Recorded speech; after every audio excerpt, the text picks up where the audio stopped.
Greetings, ladies and gentlemen. I'm Dwyrin, and welcome back to another one of my 25 days of Go. So far, we've been going over Proverbs predominantly, and today we're going to kind of hold to that theme. But we're going to look at a game very, very briefly. It's not going to be one of my lengthy lectures. It's going to be a very, very brief game review.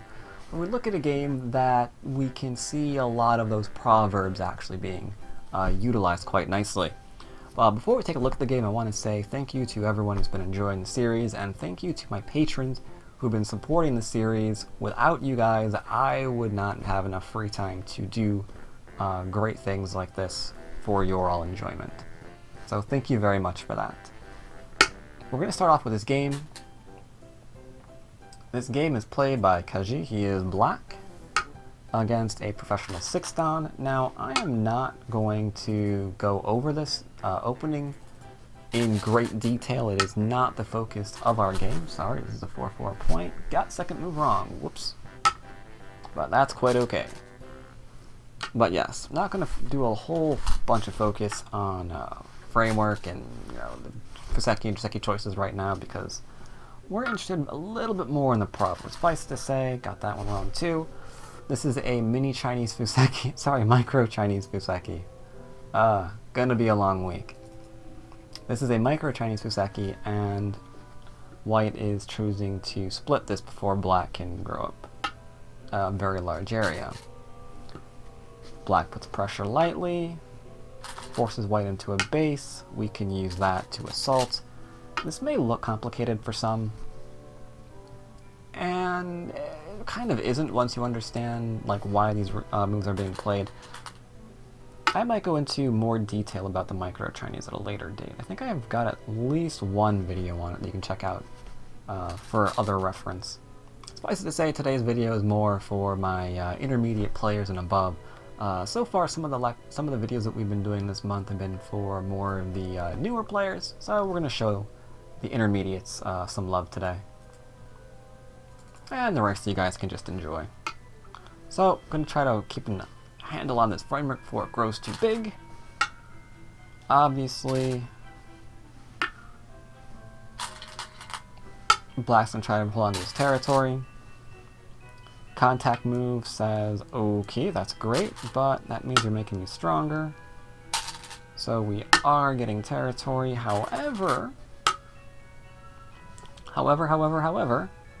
making white stronger in the process. White uses his strength to try and pincer this one stone. Black goes under to try to keep pressure on the 3. Now, we don't actually see the defense here. And the reason for this, if we actually see the defense right now, then we can go back into another proverb that we studied a little bit earlier, and that is attach for defense. And we can attach to this cornerstone to defend ourselves, and this might actually live. That'd be very, very good for black. So white says, no, I'm not going to do that. That would be bad for me. As a result, I'm going to attack your stone, but black does not leave up his attack on the 3, but white doesn't leave up his attack on the 1. So we kind of have an interesting situation where they're both getting territory. They both have Aji in the middle. But the upside to this is black has Sente. And thus we encounter yet another proverb. This proverb regards how close we should play to thickness. If we could eye this right here as thickness for white. And as such, we know from our proverb study that we don't want to play too close to it, otherwise white can still attack us, utilize this thickness against our stone. That would make us very, very unhappy. So instead what we're going to do, rather than look for, some way to play this split safely, we're going to just go ahead and approach this stone here, because if our opponent wants to pincer and maybe over-concentrate this area a little bit, we can change direction and take the top quite quickly.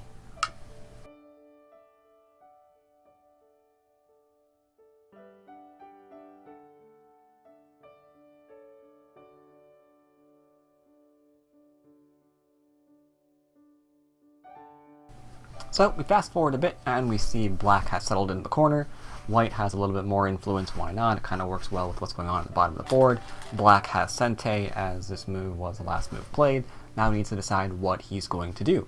And again, we're not going to play too close to thickness because we're going to respect this and realize once again that if we play too close to it, our opponent's going to pincer us. If we play here, for example, we still might get pincered. So Black actually chooses to play here because this way, in the event there's still a pincer to be had, we still have enough room for a 2-space extension so we can get a base for ourselves.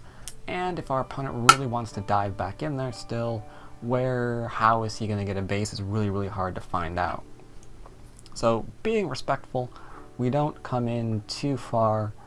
We're going to go just as far as we can off our enclosure stone, respecting that influence, not inviting trouble. Now, White, as you can see here, immediately jumped in and then got attacked for his efforts. And again, we're going to see the same thing that I mentioned briefly over here. That is, what can you do when you need to get out, when you need to defend yourself.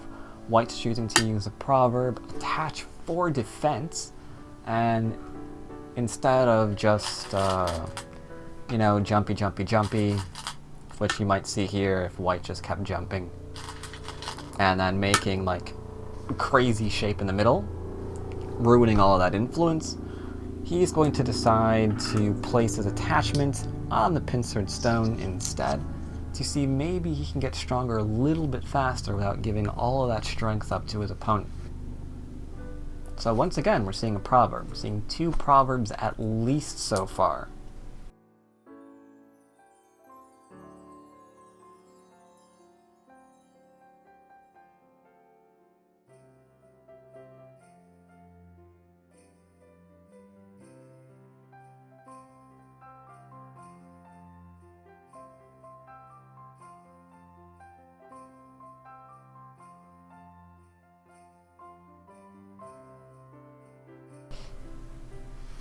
Now, with Black's latest move, he's saying that this ladder no longer works for White and will not work for White. Plus, it begins to lay claim to this little center area here. White says, very, very good, that doesn't work for me anymore, need to make sure it does. But since that is Sente, Black continues with another attachment because now he's defending his investment over on this side. You can see as we grow over here, because previously, without these moves, let's say, White can come in and now not really sure, even these 2 stones might get in trouble. Instead, this way, these 3 stones are still in trouble. This area is now growing because we did the attachment again. So there you have it, nice quick review of the opening and kind of into the middle game of a game that the top player in the world played recently. Got to see about half a dozen proverbs played right in the early game. We're talking like before move, before move 60? We saw about half a dozen proverbs and how they can affect your game, how strong players, top players, are very mindful of these proverbs and do not break them, therefore they are definitely worth studying. Those of you who are interested to see how this game actually pans out, I'll probably have a link down below, go ahead and check it out. I think you'll be interested to see just where this game goes from there. In the meantime, I hope you're having a good holiday season, and I will of course see you tomorrow, probably with some more proverbs. Take care everyone.